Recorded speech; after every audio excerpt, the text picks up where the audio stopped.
Teachers of Reddit, what clicked about a pupil after meeting their parents? Student teaching for high school seniors and juniors. I had this guy that was a shady 80. No specific problems, just very low intelligence. But this guy worked his ass off. Never a late assignment. Did all extra credit that was offered. Made flashcards for like every test and quiz even though I never said to. Model student. Just had low test scores. If it was an assignment that could be done with time and effort, he did it. Unfortunately tests aren't like that, and that's where he had the most problems. Back to school night comes along and I meet his dad, Unco in the Marines. Courteous, well spoken, and completely knowledgeable about all of his son's upcoming assignments and grades. Totally made sense. Kid is getting through with hard work and dedication and pulling off a B average. Amazing what support from parents can do. In most cases, a kid like this would probably be failing most of his classes. Had an 8th grade student. Great kid, 100% responsible, academically talented, and would always speak in short clip sentences and look like he was a frightened deer about to bolt. Had a conference with him and his parents together in which the kid was supposed to be leading the conference, reflecting on his growth and identifying his challenges. Every time the kid opened his mouth to say something, he'd get halfway through the sentence and mom would finish it for him. Poor kid was always trying to get ideas out quickly so he wouldn't be interrupted.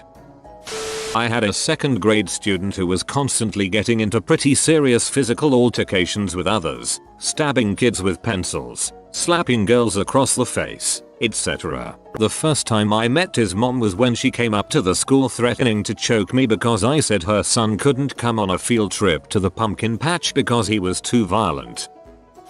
Not a teacher, but I do volunteer work for a program designed to help students who are habitually truant. Had one middle schooler who was super bright, genuinely seemed to love school, got great grades, but was absent about half the time. He was very evasive about why he wasn't coming to class, and I honestly didn't put him high on my list because he was doing fine even with the missed days. When I was finally able to get a social worker to go by his house, it turned out his single mother was having seizures and didn't have any healthcare, so she couldn't get treatment for them, and the kid was staying home to take care of both her and his younger brother. I felt just terrible for the kid having to be so adult while still in middle school.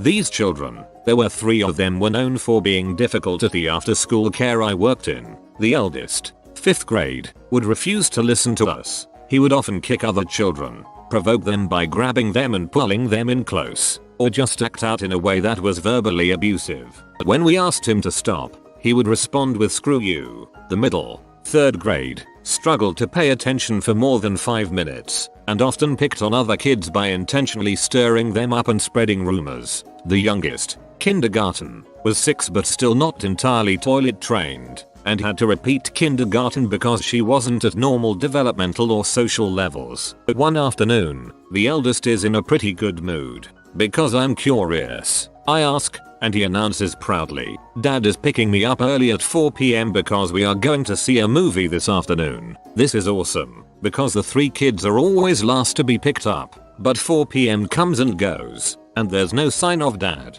4:30 p.m., 5 p.m., 6 p.m., 6:30 p.m. It's closing time. We get a call from Dad. "I'm sorry, I got caught up. It's almost 7 p.m. before Dad arrives." As the kids grab their bags, he tries to explain to me, but he's sort of all over the place. Some actual quotes from our conversation. "Don't tell the kids, but I'm so gone right now. I stayed back with some mates and had some drinks. Investment banking is stressful, so you look forward to Friday. So, you'll be, what, 20 now? What's a young pretty thing like you doing working so late on a Friday night?" He offers to slip some cash to me and my co-worker for the extra time. My mate is driving us home. I only trust some of my mates with the new Porsche. The nail in the coffin was when eldest asked Dad, "I thought you said we were going to see that movie tonight," to which he replies simply, "Oh, yeah, sorry mate, I forgot." And at that moment, I realized that these kids were being told over and over and over, "You don't really matter that much to me." I was a teacher in a deaf school for many years. Kids lived on campus as well. I would take the kids home for visits on weekends. One kid was a major behavior problem and always screamed and yelled and broke things and was just generally all around disruptive. We got along better than most staff did, so I volunteered to take him home one weekend. He missed his van. When I got to his house, none of his family members even looked at him. He was a teenager by this point. Freaking family never took the time to learn sign language. Yeah, all his problems made a lot of sense to me at that point. Not a teacher, but a youth worker. Sibling group. All speak as if they are deaf. Accent. Incorrect emphasis. Excluded sounds. And exhibit rash, impulsive behavior. High instances of school refusal. But polite, ambitious, aspirational, popular and well dressed. Turns out mum had an intellectual disability and was a drug addict, so all 3 kids had IDs and possibly FASD. But grandma was a drug dealer, so they always had loads of money for clothes and food and drugs. Kids had just learned to speak like that based on their mum's speech, which was affected by her constant drug use.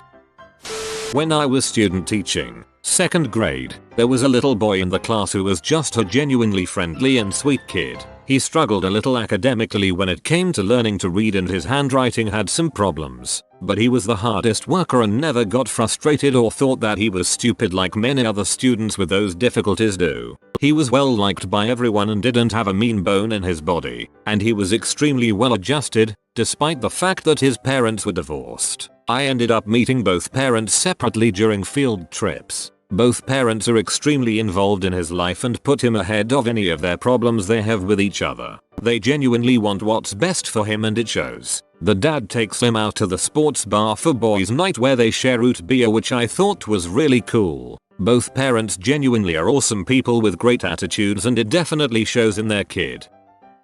When I was student teaching, I had a student who seemed to have textbook fetal alcohol syndrome. Then one day I saw her with her mother at Target, and I recognized her mother as one of the longtime regulars, that is, chronic alcoholics, at a bar I worked at in college. The whole thing made sense, and it was very sad.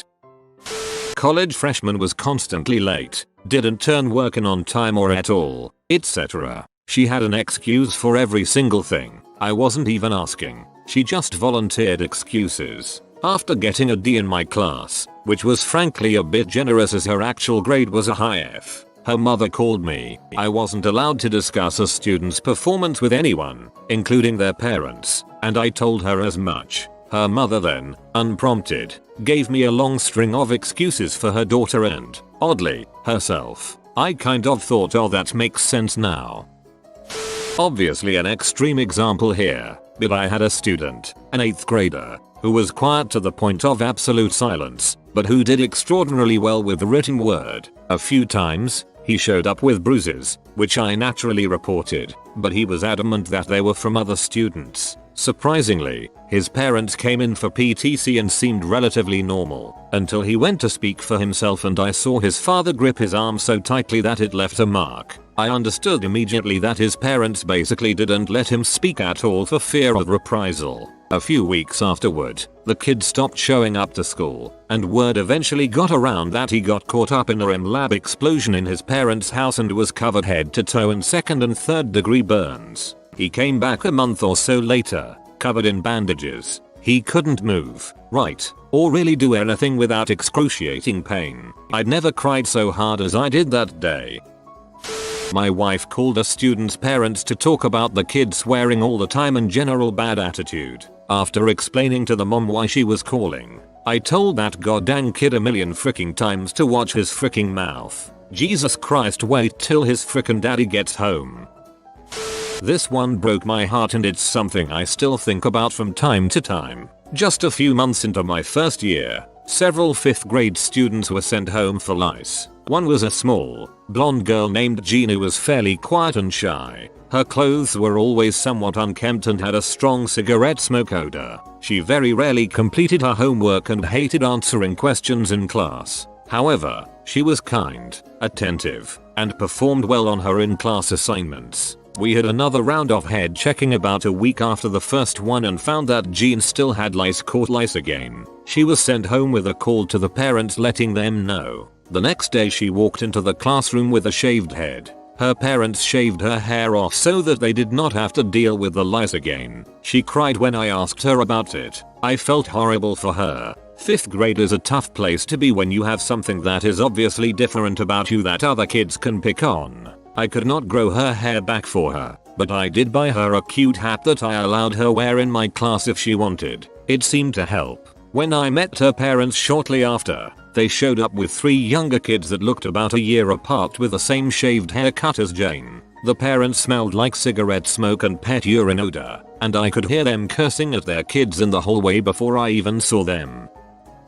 A girl in my 7th grade class was really bright, but almost never turned in her homework, so she just skated by on test scores. One time, I commended her for helping another student who didn't understand the assignment, only to realize that night that she didn't do her own. I called her parents in and quickly realized they're the type that have an answer for everything, and were all too quick to put the responsibility on me, as if I should stand over their daughter to make sure she works. I turned to ask the girl what she thought, since she had been completely quiet, and her parents began to answer for her again. I put my finger, index, up and said, "No, you've had your turn. I want to hear what she thinks about all this." Well, she apparently really appreciated that, because she went on for about 30 minutes about all her views on education. At the end, I kept her parents quiet and told her that if she's willing to talk such a big game, she needs to back it up and do the work without her parents or me interfering. She didn't miss another assignment all year.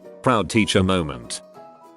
I have a student who is really friendly, really smart, and amazing at English. I am an ESL teacher abroad. She is always really friendly to me and always really hardworking. She constantly helps other kids in class who struggle with the material and overall just a great girl. I met her dad once at a school event and holy goodness was this guy awesome. He was a really genuine and generous character and even invited me to get to know different parts of the city with his family. I could definitely tell they had a close bond and that he had raised her really well. Just an example of good people raising other good people.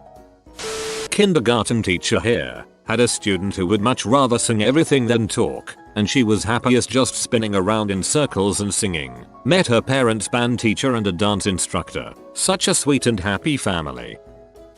My best friend is a teacher. He told about this one kid's parents he met. The kid was insanely smart, genius level. He would finish his work and just play on his phone or talk to friends, but he had zero homework turn-in rate. My friend requested to meet his parents, ended up finding out that his father would beat him repeatedly, and the kid would never truly go home, but rather take up working instead of being home with his father. It was sad because the kid admitted that he was capable of doing his homework, but he was too scared to and just didn't have to face his dad. Apparently later the kid came back to meet a couple teachers and rolled up in a BMW i8. I guess he made it out somewhere.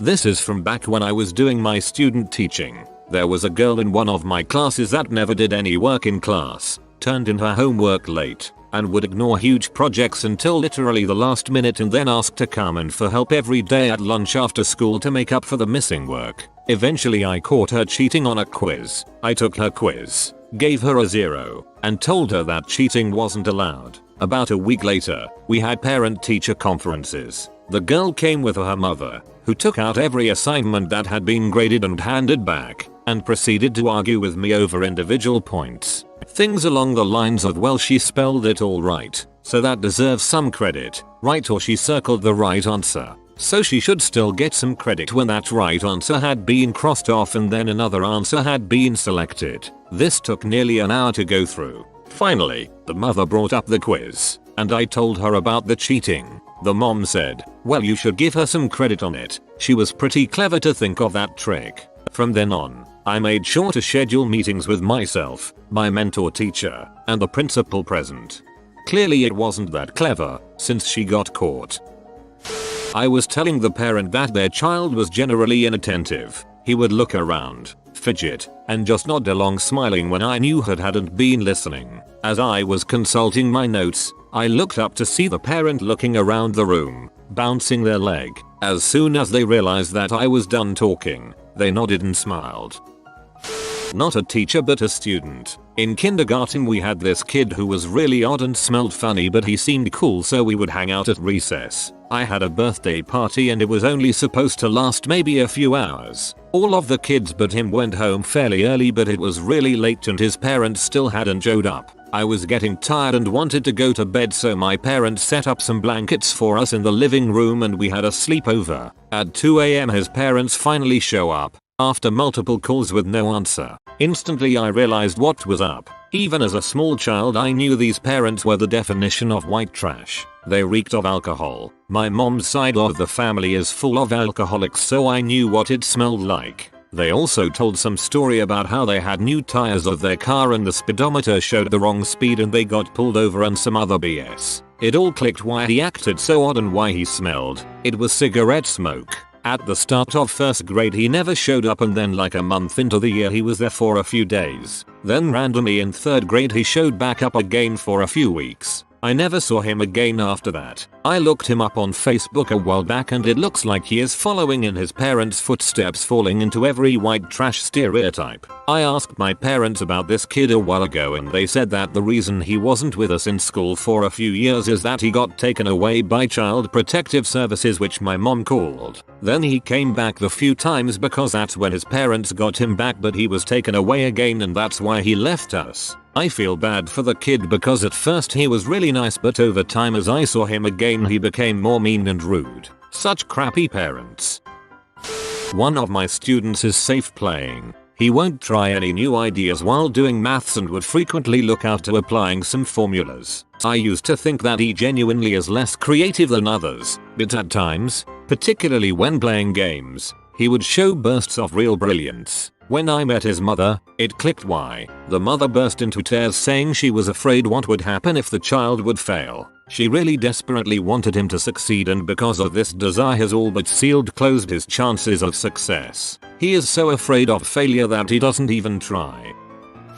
Had a kid that you looked at and it was very much a lights are on but nobody is home sort of feeling. I teach high school, so sometimes that's just the phase they are in, but this one was basically living perpetually in that mode. Kid has an IEP, Individualized Educational Plan, which is a legal special education doc. I can't reveal what was in there, but it was, suffice to say, generic. So it feels like there are pieces missing. Days go on. This kid is the gold standard of something is up. Completely illegible handwriting to the point it doesn't resemble writing. You ask about what we are doing in class and the answer is so random and off task that if the kid didn't look and act fairly childlike for their age you would assume hardcore drug use. But this kid, if anything, had Ralph Wiggum genes and didn't know what drugs were. Mom comes to back to school night, which is supposed to be 5 minutes with a class of parents. A nice how do you do and everyone moves on. She corners me, immediately starts telling me about her concerns that I don't fully appreciate her miracle baby who was mute until 8,